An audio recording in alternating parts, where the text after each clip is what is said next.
Voltamos a apresentar Inclusão e Saúde.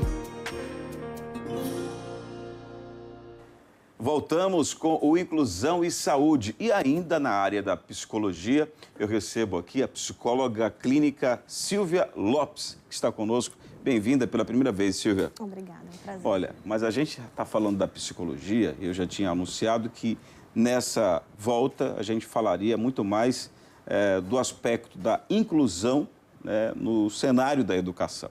Porque hoje a gente já abordou aqui, por exemplo, com o doutor André Casucas, vários aspectos da legislação em que as escolas precisam fazer as devidas adequações e, sobretudo, no aspecto do atendimento, né, à pessoa com deficiência. São vários tipos de pessoas com deficiência, vários transtornos que essas crianças e adolescentes passam e precisam ter o ambiente apropriado. Aí eu lhe faço a primeira pergunta. O que a gente pode destacar que hoje é mais crítico quando a escola, entre aspas, se diz pronta e que, na verdade, não está apta, ela segrega muito mais do que ela inclui? E qual é o impacto disso para a pessoa que está sendo acolhida por essa instituição? Então, a inclusão. O incluir é agregar, é trazer para junto. Então, a proposta hoje da escola tem que ser essa, né, a esses portadores de deficiência. E aí o que acontece? No momento que essa escola ela não consegue, né, atender a essa necessidade do portador e da família, acontece uma grande frustração. A família que já vem fragilizada até mesmo pela dificuldade dessa inclusão, quando ela se encontra diante dessa realidade, é algo que, na verdade, fragiliza muito mais.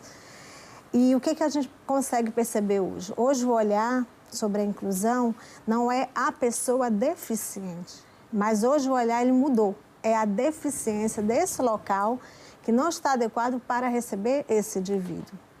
Então, o impacto é muito grande pela frustração, pelo sofrimento da busca, ou seja, se você não é incluso, você está excluído, né? Então, isso causa grande sofrimento à família e também ao portador. É claro que no sentido legal, né, o pai, a mãe que perceber algo desse tipo, como a gente já abordou aqui, ele deve procurar os seus direitos ou, no máximo, numa situação extrema, procurar uma outra escola. Só que, às vezes, quando se trata de uma escola particular, tem sempre aquela máxima: eu estou pagando, eu quero ter o meu direito, né, garantido. E quando se trata da escola pública, você não paga diretamente todo mês, mas você paga seus impostos em dia, você tem direito do mesmo jeito. Então, todos têm o direito. E a pessoa com deficiência, essa é uma bandeira que a gente tem defendido aqui em nome da APAE Aracaju, mas em nome de todas as outras instituições que trabalham com esse segmento. A questão toda é, bom, e a escola não está pronta, a escola traz essas consequências, mas principalmente alguns argumentam que é a falta de profissionais habilitados. Isso se justifica? Sim.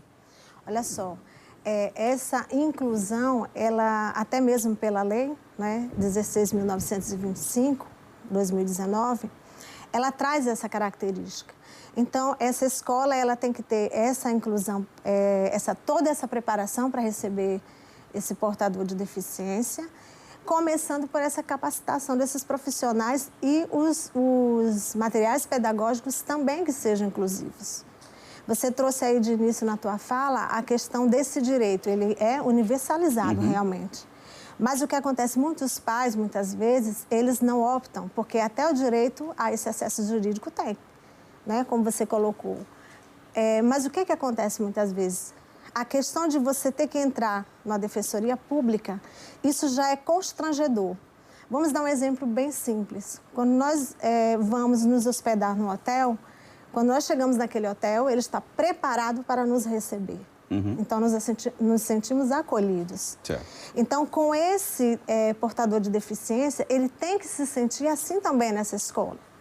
Eu escutei um relato de uma mãe que ela dizia o seguinte, nós muitas vezes não temos essa opção da escolha da escola, como na questão de crianças, de pais de crianças ditas normais, né? Então, essa procura, ela já é sofrida, ela é constrangedora. Então, muitos pais, às vezes, não querem entrar com a questão da defensoria pública porque se sentem constrangidos na questão de obrigar a escola a receber o filho. Quer dizer, você acaba se expondo, além de tudo, né? Você já tem o constrangimento que é natural, mas você acaba se expondo, porque dependendo das situações pode gerar digamos assim, até um caso que ganhe, né, uma dimensão midiática, uma repercussão gigantesca, e isso acaba trazendo a exposição, sobretudo do filho. Claro que existem maneiras de você fazer essa abordagem, né? Não precisa, nem tudo você pode chegar a esse extremo. Agora, o que nos chama a atenção, com base no que a senhora argumenta, Silvia, é com relação àquilo que a criança ou o adolescente, o estudante em si, ele passa dentro desse ambiente. A escola acolhe porque tem que acolher. Isso. Acolhe porque a lei está determinando. Mas você não tem um profissional devidamente preparado, bota alguém para dar um jeitinho. Aí eu lhe pergunto, esse jeitinho, no sentido do comportamento, né, futuro dessa criança, pode trazer consequências graves? Sim. Hoje a gente lida muito com a questão do bullying. Né? Então, o mais interessante, muitas vezes, é que a própria família, ela evita muitas vezes de colocar essa criança na escola comum, né? Numa escola especial, até às vezes essa família ela tem uma motivação, mas quando se pensa na escola comum, que é a proposta das leis, que essa escola seja mista, né? Então, às vezes até as próprias famílias, elas se retraem um pouco, elas se preservam um pouco em matricular o próprio filho numa escola comum, porque tem medo do bullying. O profissional não capacitado, é onde a gente entra, ele, em vez de ser algo positivo na vida desse estudante, ele passa a ser algo negativo. Porque quando você não tem a habilidade, e aí eu falo habilidade social e habilidade emocional ao lidar, porque acontece o bullying na escola? Acontece o bullying pela a não aceitação de diferente. E aí, às vezes, a gente pensa que o bullying, muitas vezes, no ambiente escolar, ele só acontece entre os próprios alunos, que é um engano. Muitas vezes, esse profissional, ele traz as suas demandas, essa resistência ao diferente, e aí, no momento... Já nele mesmo, ele já tem isso como uma característica... Sim. Né, bem pessoal. Isso. E ele acaba transferindo isso para o aluno, é isso? Exatamente. Então, porque se ele já traz no pessoal esse ponto de resistência, quando ele vai para o contexto escolar, ele não vai mudar. É muito difícil de mudar. Então, algo que está muito intrínseco nesse profissional, ele, consequentemente, ele atua da mesma forma no contexto de trabalho. Agora, quando a senhora fala sobre bullying, sobre, né, infelizmente, às vezes a coisa chega ao extremo de algumas ameaças que, dependendo da gravidade, né, digamos, da deficiência, eu digo, são vários tipos, não tem como você prever aqui. Aí você vai desde um autista, síndrome de Down e por aí vai, né? Deficiente visual, vários, né? Então, dependendo da situação, a escola às vezes fica, poxa, eu vou gastar mais, vou ter que cobrar o mesmo valor, porque eu vou botar um profissional dedicado, vou ter que incluir essa criança em todas as atividades, que vai me dar mais trabalho, mas é isso mesmo. Tem que ser feito isso sempre. A gente já abordou essa questão no sentido jurídico, que a escola não pode, né, resistir. É custo adicional, mas cada um com o seu ramo, cada um com o seu negócio. E se a legislação está aí, ela deve ser cumprida. E a gente aqui está sendo retransmissor, né? Mostrando algumas escolas que talvez até não se deram conta. Outras sim, mas ficam com um certo, né, receio, uma resistência velada. Algumas que fazem de conta que não estão entendendo muito, não sei bem como é que é isso. A gente sabe que existe, então todo mundo tem que tomar o devido cuidado. Para a gente concluir, infelizmente por causa do tempo também, mas para a gente concluir, que mensagem a senhora colocaria ou poderia passar para, não só para as escolas, para os pais, sobretudo, para que eles possam correr atrás do direito que lhe é ou deveria ser assegurado nesse sentido e que as escolas reflitam mais sobre isso? É que as escolas possam pensar nesse indivíduo como um todo, né? Inclusive nesse impacto no momento que essa criança não é aceita, é como eu já trouxe para você, já existe ali instalado um grande sofrimento, é sofrimento. Ser diferente é sofrimento, principalmente quando não é escolha. Né? Então, é que as nossas escolas elas possam a cada dia mais buscar essas capacitações na medida do possível, né? Para que possam acolher essas famílias, né? Inclusão é amor.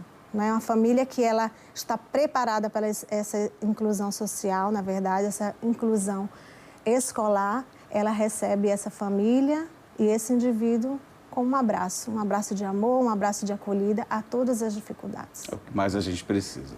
A Silvia Lopes, que é psicóloga clínica, inclusive com uma atenção especial aí para crianças, adolescentes, nesse caso, sobretudo, e idosos, né? Hoje tem uma demanda muito significativa. Casais. Então, assim, hoje a gente abordou esse tema, mas eu sei que a capacidade dela é muito mais ampla. Então, eu espero, se você tiver alguma dúvida, se quiser fazer o contato, você pode divulgar no Instagram ou as redes sociais que você faz uso, Silvia? Isso, Instagram, doutora Silvia Leite Lopes, e o contato 9845-3903, WhatsApp. Bom, aí você pode fazer contato para tirar qualquer dúvida ou para, de repente, fazer contato com ela para saber, aí, como é que funciona, o que é que eu posso fazer. Isso. Tem muita gente que pode estar aí sendo ajudada. Obrigado. A consultoria, claro. É justo. Obrigado, Silvia. Nada. Olha, o Inclusão em Saúde de hoje fica por aqui. Um grande abraço para você. Obrigado, né, pela sua audiência. Fiquem todos com Deus e até a próxima oportunidade, se Deus quiser. Você assistiu Inclusão e Saúde, uma realização APAE de Aracaju.